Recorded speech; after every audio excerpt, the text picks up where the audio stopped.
Hi guys, so yeah, the front indicators. A friend of mine, Simon Walvin, he's bought these same ones. There's a few sets, probably about 3 sets of front indicators available online. I prefer this particular make. I can't tell you what it's called. They're particularly bright, very what's the word, crisp and chrome. If you've got silver fog lights, these will kind of complement quite nicely. It's all part of blending. These go with white, they go with chrome, so they match with my chrome wheels. Some of them I find are a little bit grey, a little bit tired, but anyway.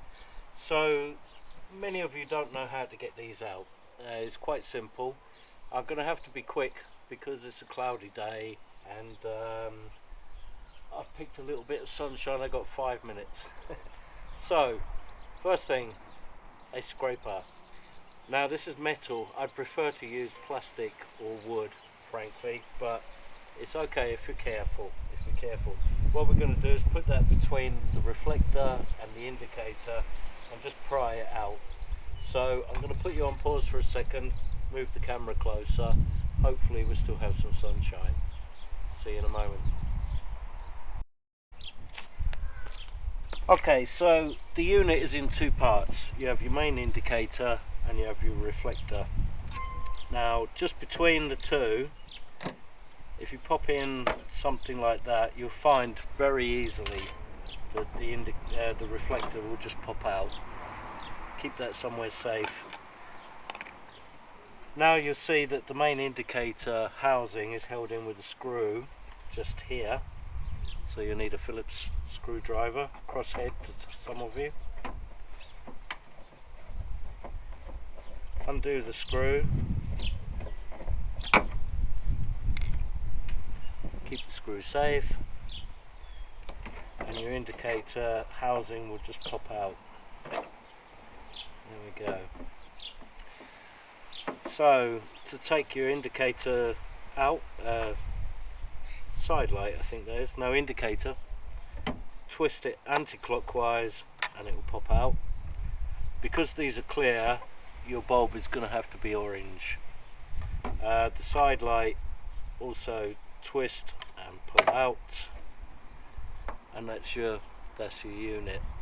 So if you're swapping these out, get your new unit. We'll put that to the side and we have our new unit. Pop your indicator in and twist clockwise. These can be fiddly. You have to get them in the right position.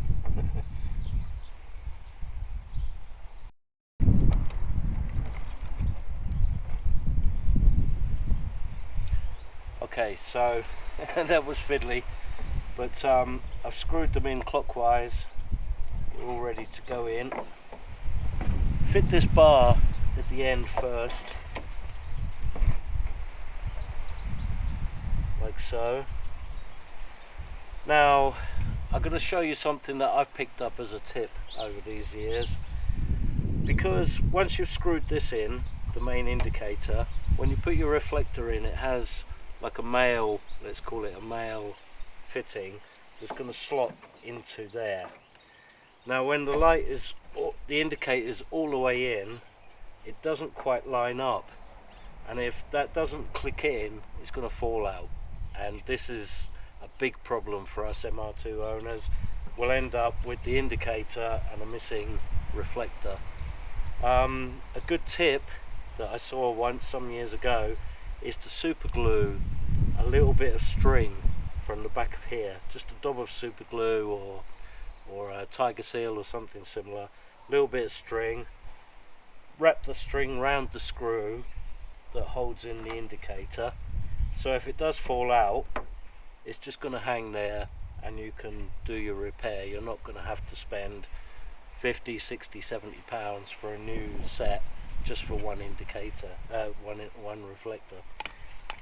So what I do is you'll see this hole has a little bit of play in it.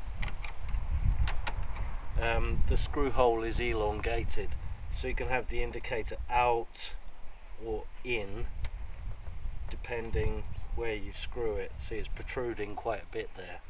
Now what I do is screw it up, but not quite tight. Just do it loosely in your fingers. Pull the indicator out so it protrudes a little bit, and just nip the screw, not tight, so it's sticking out slightly, but it's kind of nipped, if that makes sense. Yeah. Now, because the indicator is sticking out, the hole is further across, so when I pop these two side bits in,